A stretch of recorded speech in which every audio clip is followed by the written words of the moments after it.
दीपक देता है रोशनी फैलाने की प्रेरणा, फलदायी वृक्ष देता है देने की प्रेरणा, मधुबन देता है महकते रहने की प्रेरणा, महान व्यक्ति देते हैं जीवन जीने की प्रेरणा। आओ प्रेरणा से दें हम सभी को प्रेरणा।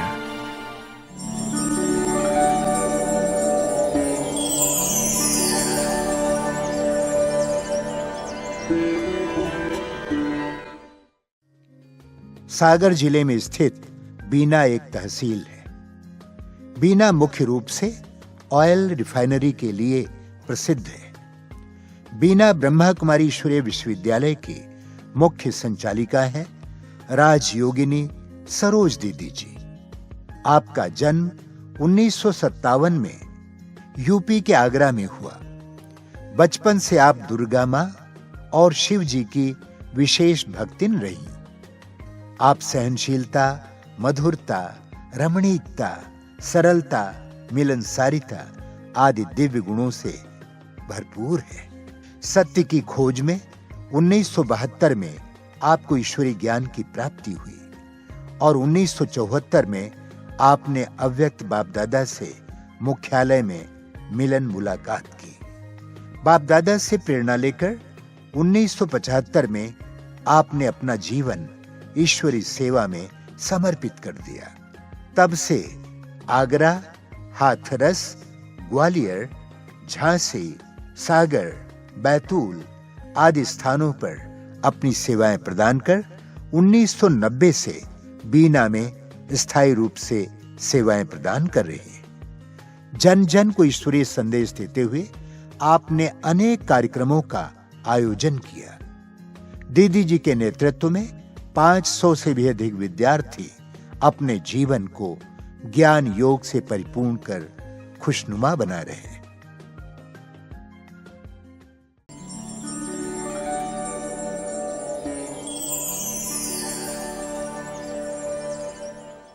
ओम शांति। मेरा जन्म आगरा में हुआ और आगरा विजयनगर कॉलोनी में ही बाबा के घर में मेरा जाना हुआ, क्योंकि मेरे मम्मी पापा दोनों ही ज्ञान में चलते थे। मेरी उम्र उस समय 12 वर्ष की थी, पर माँ के साथ में आश्रम जरूर जाती थी। मुझे भक्ति भावना में बहुत ज़्यादा इंटरेस्ट था। शिव की भक्ति और देवी दुर्गा की भक्ति ही करती थी। लेकिन मुझे जब बाबा के घर गई तो मुझे सफ़ेद ड्रेस बहुत पसंद आई और मैंने अपने मन में एक संकल्प कर लिया कि मुझे भी आजीवन ये वाइट ड्रेस ही धारण करनी है। तो सबसे पहले सन 1974 में मैं बाबा से मिली और बाबा से मुलाकात करते समय मैं हिस्ट्री हॉल में सबसे पहले बाबा से मिली। बाबा ने मुझसे एक ही प्रश्न पूछा, बच्ची टीचर बनोगी? तो मैंने कहा, बाबा जी मेरे को यही नहीं पता था कि टीचर किसको कहेंगे, कौन बनेगा, कैसे बनेंगे। लेकिन बाबा ने जैसे ही पूछा कि बच्ची रूहानी टीचर या जिस्मानी टीचर, तो मैंने एकदम कहा रूहानी टीचर। और रूहानी टीचर कहा तो बाबा ने मुझे पहली टोली दी, फिर उसके बाद डबल टोली दी। मुझे बहुत खुशी हुई जब मैं बाहर आके अपनी टीचर से मिली। मैंने कहा, बहन जी बाबा से कब मिलेंगे अपन? कहा, सरोज बहन अभी अभी तो मिलके आ रहे हो बाबा से। अच्छा, मैंने कहा बाबा से मिली मैं दोबारा जाके हॉल में बैठ गई और पूरे समय तक मैं बाबा के पास में बैठी रही और दृष्टि लेती रही। मुझे अपने आप में इतना पावरफुल महसूस हो रहा था कि मैंने सारी शक्तियां बटोर ली हूं अपने पास। और इसके बाद फिर 1 वर्ष के बाद मैं वाइट ड्रेस में, फुल टीचर की ड्रेस में बाबा से मिली। बाबा ने मुझसे वही शब्द दोहराए, बच्ची टीचर बन के आई हो? मैंने कहा, जी बाबा। बहुत अच्छा, आगे बढ़ते रहो और बढ़ाते रहो। ये बाबा ने मुझे वरदान दिया पहली बार में। और इसके बाद फिर मैंने बाबा के घर में पढ़ाई पूरी करने के बाद सेवाएं चालू कर दी और मैं अपना बुद्धि में लक्ष्य यही लेके आई कि मुझे कभी बहुत हाई फाई बड़ी टीचर तो नहीं बनना, पर मैं बाबा के घर में सेवा करके अपना जीवन सफल करूंगी। मेरा मन में एक ही संकल्प रहता था कि मैं ज्यादा होशियार तो नहीं हूँ, पढ़ी लिखी नहीं हूँ, लेकिन मैं बाबा के घर में झाड़ू पोछा बर्तन करके अपने जीवन को सफल बनाऊंगी। परंतु बाबा की कमाल, मुझे बाबा ने सन 74 से लेके आज तक इतनी ऊंचाइयों पे बाबा ले गए, मैंने कभी सोचा भी नहीं था। और फिर मैंने अपना टीचर बनने का एक लक्ष्य निर्धारित कर लिया और मैं बाबा के सेवा में लग गई। शुरू से ही करीब मेरी 13 या 14 साल की उम्र थी जब से मैंने बाबा के घर में समर्पित रूप में सेवाएं दे रही हूँ। मुझे पूरे 50 वर्ष हो चुके हैं। सन 74 में मैं बाबा से मिली तो मुझे यही प्रेरणा मिली, बाबा ने जब टीचर के लिए कहा कि मुझे अपना जीवन बाबा की सेवा में ही लगाना है और मुझे टीचर बनना ही है। तो बस जहाँ टीचर बनने का संकल्प आया, बस मैंने अपने बाबा के घर में सेवाएं देना शुरू कर दी। फिर मैंने कभी लौकिक में जाके मुड़ के नहीं देखा कि मुझे लौकिक की तरफ जाना भी है। बस मैंने अपना फैसला कर लिया और मुझे बाबा ने अपना बना लिया। सेवाओं में तो बाबा ने मुझसे बहुत सारे ऐसे अनुभव कराए हैं। जब मैं बाबा के घर में आई तो पहली मेरी एक परीक्षा थी कि जिस सेंटर पे मैं गई थी, वहाँ पर कुछ भी नहीं था। लेकिन मैंने संकल्प किया कि बाबा, ये आपको ही सब कुछ पूरा करना है। तो अचानक एक भाई को संकल्प आया 5 दिन के बाद और उन्होंने बाबा का भंडारा पूरा भरपूर कर दिया। जबकि 5 दिन मैंने ऐसे ही निकाल दिया था। लेकिन मैंने कहा मैं अपने मुँह से नहीं कहूँगी, बाबा आपको ही प्रेरणा देना है। फिर एक भाई आया तो बोले बहन जी आज हमें भोजन करना है। मैंने कहा किचन में जाओ तैयारी करो, फिर मैं भोजन बनाऊँगी। देखा तो किचन में कुछ नहीं था। उस भाई को बहुत फ़ील हुआ मन में और उसकी आँखों में आँसू आ गए कि हमारे सेंटर पर बहन आई है 5 दिन से और हमने उसको भोजन नहीं कराया। पर मेरे चेहरे से किसी ने ये महसूस नहीं कर पाया कि मैंने 5 दिन भोजन नहीं किया। परंतु उस भाई ने फिर देखा बाबा ने उसको निमित्त बनाया, पूरा भंडारा भरपूर कर दिया। ये मेरा पहला अनुभव था जब मैं फर्स्ट बार सेंटर पे अकेली रह रही थी उस समय पर। माताजी एक सहयोगी थी, रात को आती थी, बाकी वैसे मेरा बहुत अच्छा सेवा का अवसर निकला है और कई प्रकार के ऐसे मुझे बाबा ने अनुभव कराए हैं कि मुझे जब जिस चीज़ की ज़रूरत पड़ी है, जब मेरे को जितने पैसे की आवश्यकता हुई है, मैंने आज तक कभी किसी भाई से या बहन से नहीं कहा होगा, मैं डायरेक्ट बाबा के कमरे में ही जाके बाबा से बोलती हूँ। एक मेरा छोटा-सा अनुभव है कि मकान बन रहा था बीना में, बाबा के घर की पहली छत डलने वाली थी। ठेकेदार ने कहा कि 30,000 आपको तैयार रखने हैं, हमें शाम को पेमेंट करना होगा। मेरे पास में तो 1 पैसा भी नहीं था। मैंने कहा ठीक है बाबा कराएँगे, आप अपना काम स्टार्ट कीजिए। अचानक मुझे उस रास्ते से मैं जा रही थी, तो मुझे बार-बार एक संकल्प आ रहा था कि मैं इधर से जाऊँ, इधर से जाऊँ। तो वहाँ एक भाई पहले से ही एक अज्ञानी भाई था, उसके चोट लग गई थी पैर में, तो वो एक इंतज़ार कर रहा था जैसे कि यहाँ से सफ़ेद साड़ी वाली एक नर्स निकल के जाती हैं, तो मैं उनसे दर्द के बारे में पूछूँगा, तो मेरे को कुछ राहत मिलेगी और मैं अचानक वहीं से निकली, तो उसने कहा, "दीदी नमस्कार।" तो मैंने कहा, "नमस्ते भैया।" बोले, "आइए बैठिए, मेरे पैर में बहुत तकलीफ़ है।" तो मैंने कहा मैं कोई नर्स नहीं हूँ, मैं तो ब्रह्मा कुमारी ईश्वरीय विश्वविद्यालय की टीचर हूँ। फिर भी उसने कहा आप मेरे ऊपर थोड़ा ऐसा हाथ रख दो मेरे सिर पे कि मेरा दर्द ठीक हो जाए। ये बाबा की कमाल थी कि बाबा ने ही जैसे हाथ रखा हो सिर पे और मैंने कहा बाबा इस बच्चे की तबीयत ठीक हो जानी चाहिए। बिल्कुल इतनी भावना से इसने मुझे बुलाया है यहाँ। जब बाबा को याद करके उसके माथे पर हाथ रखा, तो सच में वो 1 महीने बाद बिल्कुल जैसे स्वस्थ हो गया था। अब उसे बार-बार ये ख़्याल आ रहा था कि मुझे बाबा के घर में कुछ करना है। अब मैं उस दिन से उधर से मैं गई नहीं उस रास्ते पर, मुझे काम भी नहीं पड़ा कुछ। पर वो बार-बार अपनी माँ को कह रहा था कि आश्रम वाली दीदी को बुला दो मम्मी, आश्रम वाली दीदी को बुला दो और मेरा अचानक फिर वहाँ से निकलना हुआ। जब मैं वहाँ से निकल रही तो उनकी माँ खड़ी थी, कहने लगी, "दीदी ओम शांति।" मैंने कहा, "ओम शांति।" आइए बोले, "दीपक भाई बहुत याद कर रहे हैं आपको।" मैंने कहा, "दीपक भाई क्यों याद कर रहे हैं?" तो ये मेरा फर्स्ट अनुभव था कि उन्होंने मुझे लिफाफे में रख कर के 25,000 रुपए बाबा के यज्ञ के लिए दिए। पहली बार मेरे पास में इतनी माना सेवा आई थी और वो लिफाफा बिल्कुल पैक था। मैंने जाके बाबा की भंडारी में डाल दिया। अब मुझे तो 30,000 का इंतजाम करना था। मैं जब भी बाबा के कमरे में बैठूं, बार बार ख्याल आए, बच्ची भंडारी तो खोल के देखो। जब मैंने भंडारी खोली तो उसमें तो एक ही लिफाफा था। इसके बाद में जस्ट आधा घंटे बाद एक भाई आए और कहने लगे, दीदी छत कब डलना है? मैंने कहा कल डलेगी। ठीक है, बोले 5,000 मेरी तरफ से बाबा की सेवा में लगा देना। मैं तो आश्चर्य करके रह गई, बाबा कमाल है आपकी, आपने तो 30,000 का इंतजाम इतने अच्छे से कर दिया।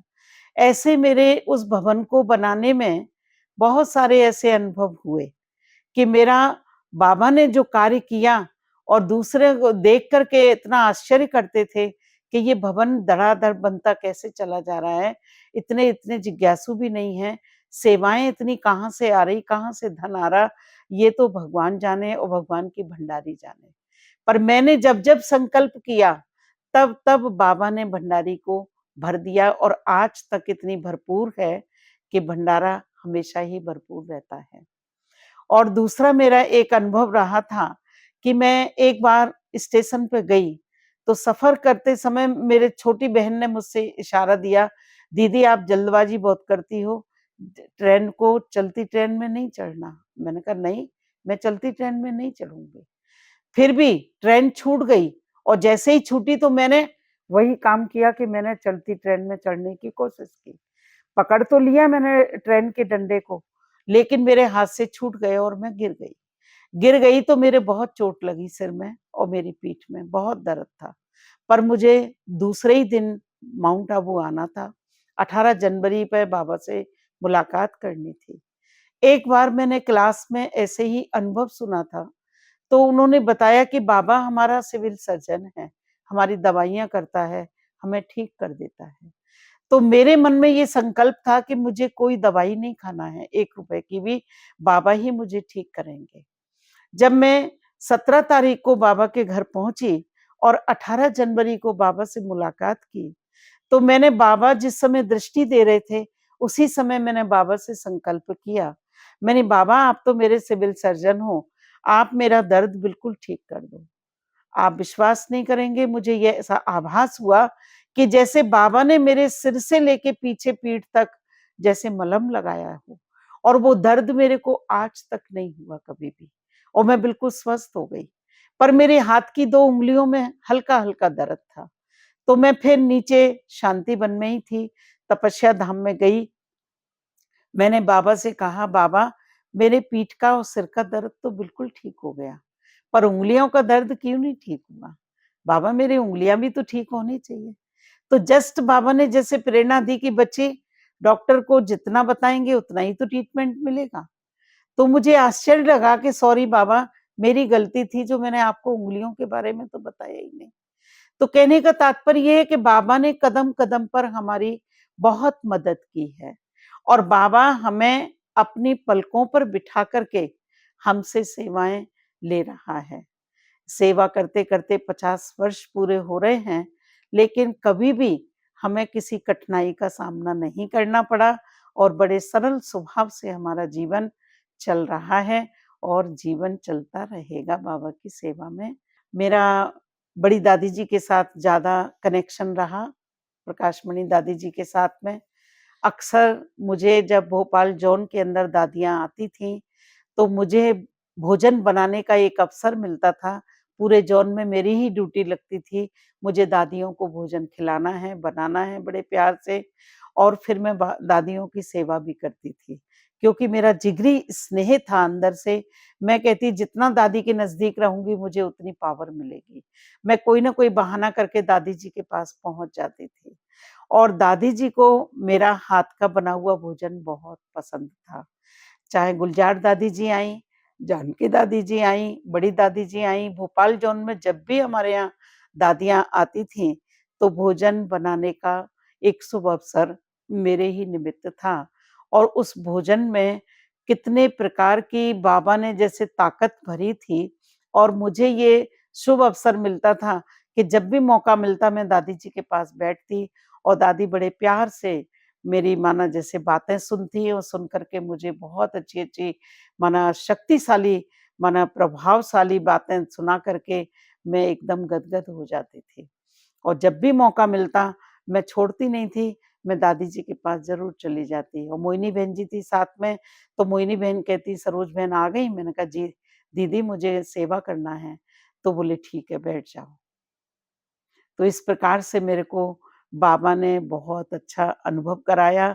दादियों के साथ भी रहने का मुझे अवसर मिला और समय प्रति समय दादियों की सेवा करने का भी मौका मिला।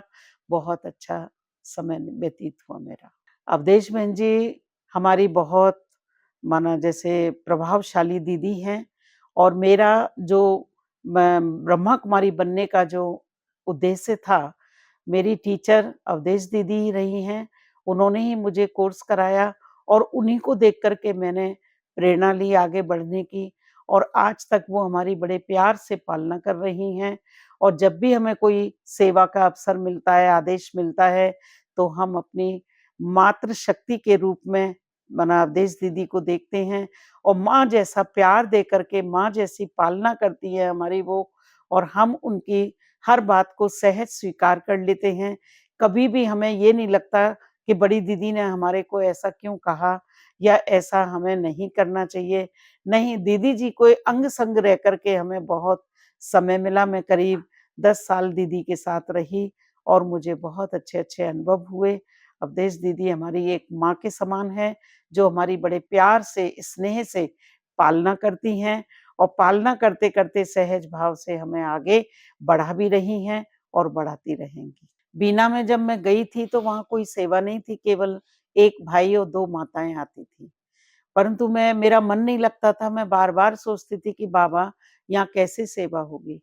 फिर मैंने एक संकल्प लिया कि मुझे गली-गली में जाके बाबा का संदेश देना है। तो जहाँ मोहल्ले-मोहल्ले होते थे वहाँ मैं जाकर के 10 माताओं को, कभी 8 माताओं को, कभी 10-15 माताओं को इकट्ठा करके बाबा का संदेश देती और संदेश देते-देते धीरे-धीरे क्लास हमारी इतनी अच्छी हो गई कि 20-25 की क्लास हो गई। और 20-25 की क्लास से धीरे-धीरे बढ़ के फिर माना जैसे कि प्रगति होती चली गई, भाई भी आ गए 10-12 और माताएँ भी क्लास करने लगीं। और फिर मेरे को सेवा करते-करते एक संकल्प भी आया कि बाबा किराए के मकान में बहुत परेशानी होती है, थोड़ा बाबा का घर बन जाता तो बहुत अच्छा रहता। तो हमें एक भाई ने कहा कि दीदी मकान के लिए ज़मीन हम दे देंगे आपको और मकान बनाने का कार्य आपका है। हम बहुत खुश हो गए थे अपने आप में कि अरे वाह! ज़मीन मिल जाएगी तो बाबा का घर तो सहज भाव से बन जाएगा। लेकिन जैसे ही हमने उस भाई को अपने माना माइंड में रखा कि वो भाई हमको ज़मीन दे देगा, तो सचमुच बाबा ने ये पाठ पढ़ाया कि निराधार बन कर के जब बाबा को हम आधार बनाते हैं, तो सारे काम हमारे सहज हो जाते हैं। लेकिन ऐन टाइम पर उस भाई ने हमको फ़ोन करके मना कर दिया कि हम प्लॉट में आपके लिए कोई मदद नहीं कर सकते। अब तो हमारे मैं मन में ऐसा लगने लगा कि अब जब हमारे पास तो कुछ सेवा ही नहीं है, कुछ पैसा ही नहीं है, तो कैसे ज़मीन लेंगे? फिर अचानक एक पुलिस डिपार्टमेंट से एक भाई आया और वो ट्रांसफ़र होके दूसरे एक शहर से बीना में आया। तो मेरे से कहने लगा, "दीदी यहाँ आप ज़मीन खरीद रहे हो?" मैंने कहा, "हाँ, कोशिश तो चल रही है, ज़मीन लेंगे ज़रूर हम बाबा दिलवाएगा तो।" कहने लगा, "रजिस्ट्री मेरी तरफ से होगी।" मैंने कहा, "बहुत खुशी की बात है।" तो ऐसे करके बीना में धीरे-धीरे सेवाएँ बढ़ती चली गईं, बहुत मेहनत करना पड़ी सेवा के लिए। आज जाकर के वो बहुत फलीभूत हो गया है, बहुत अच्छा वृक्ष तैयार हो गया है और सेवाएँ बहुत अच्छी चल रही हैं। ब्राह्मण जीवन में मेरी विशेष धारणा रही कि मैं कभी किसी को दुःख नहीं दे सकती। मैं कभी किसी को नाराज़ नहीं कर सकती। ये मेरा पर्टिकुलर संस्कार बचपन से ही रहा था। मेरे से यदि कोई थोड़ी देर के लिए भी नाराज़ हो जाए, मैं ज़्यादा देर नाराज़ नहीं रह सकती और मेरे अंदर सहन करने की शक्ति भी काफ़ी रही है और मैं संतुष्टता का पाठ भी अपने आप में पढ़ती हूँ और दूसरों को भी पढ़ाती हूँ कि जिस विधि से हमें बाबा रखे, उस विधि से हमें संतुष्ट रहना है और दूसरों को संतुष्ट करना है। ये मेरी पर्टिकुलर धारणा रही है। इन 3 बातों पे मेरा आज भी विशेष अटेंशन रहता है कि मेरे द्वारा किसी को भी दुःख ना मिले। भले मैं कष्ट उठा लूँ लेकिन मेरे द्वारा किसी आत्मा को कष्ट नहीं मिलना चाहिए। जैसे बाबा कहते हैं सुख दो और सुख लो।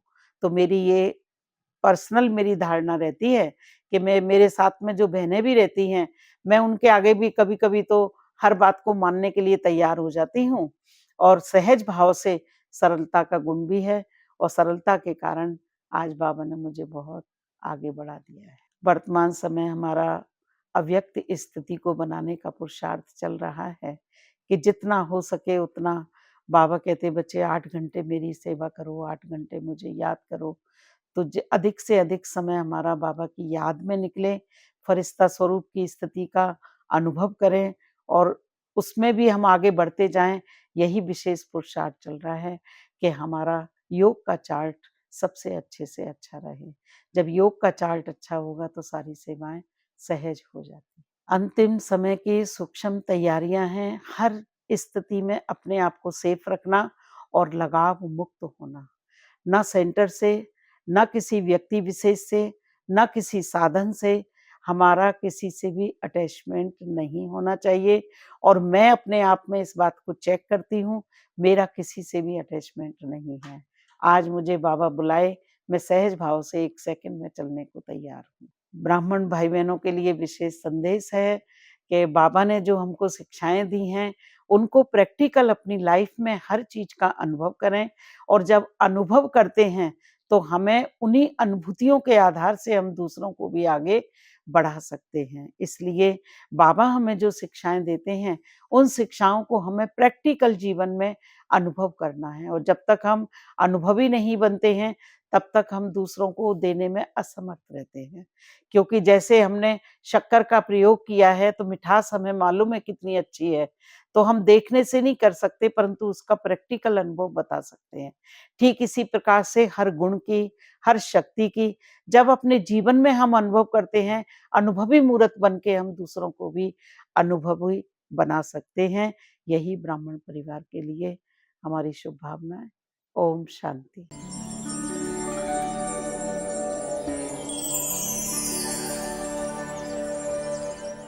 दीदी से अच्छी बात है कि दीदी ने कभी भी मुझे छोटा बना के नहीं रखा। हमेशा मैंने जो कहा वो उन्होंने माना और हमेशा कहा कि आप ऐसे करो। आगे उन्होंने बढ़ाया। हम जब दीदी के साथ में चल रहे हैं तो जब अपनेपन से रखते हैं और बराबरी से रखते हैं और पूरा सहयोग देते हैं तो फिर हमें साथ में सेवाएं करने में भी आनंद मिलता है और खुशी हमारे लिए मिलती है। और हम दीदी को देखते हैं कि वो बड़े सहज स्वभाव की हैं, जो है सो है, स्वीकार कर लेती हैं और उनके अंदर में जो सरलता है उस सरलता को सभी स्वीकार करते हैं। और एक दीदी की सबसे बड़ी विशेषता है कि कोई भी आ जाए वो उसे अपना मित्र बना लेती हैं। ज्ञान में आने के बाद मेरी परवरिश और पालना सरोज दीदी, तपस्विनी, राजयोगिनी, उनको जितना भी कहें कम है। प्रैक्टिकल लाइफ में ज्ञान को कैसे लाना है, कैसे चलना है, ये सारी प्रेरणाएं मुझे सरोज दीदी के द्वारा ही मिली और इसी प्रैक्टिकल लाइफ में रहते हुए मैंने राजयोग को सीखा और अपने जीवन में राजयोग को अपनाया। सरोज दीदी की सबसे बड़ी विशेषता ये है कि वो हर काम अपना डिसिप्लिन से करती हैं और संगठन में रहकर कैसे कार्य को कार्यान्वित करना है उन्हों से ही हमने ये सीखा है। आदरणीय सरोज बहन जी, जिनकी छत्र छाया में हम पल रहे हैं, उनमें काफ़ी विशेषता है कि वे एक नामी और एकानामी, हमेशा एकानामी से चली हैं। चाहे मनसा हो, चाहे वाचा हो, चाहे कर्मणा हो, संभग संपर्क, हर तरीके से एकानामी से चली हैं। और हमेशा हमने अभी तक देखा है बड़ी बहन जी का कभी अमृत वेला मिस नहीं हुआ है। सरोज दीदी से मैंने ज्ञान लिया। दीदी के अंदर विशेषता है कि वो बच्चों की, चाहे वो टीचर हो चाहे कोई व्यक्ति हो, उसकी पालना बहुत अच्छे से करती हैं और क्रोध उनको आता नहीं है। और दीदी से मैंने सीखा कि परमपिता परमात्मा क्या है और आत्मा क्या है, मैं कौन हूँ, कहाँ से आया हूँ, कहाँ जाना है, और योग और ध्यान को सीखा।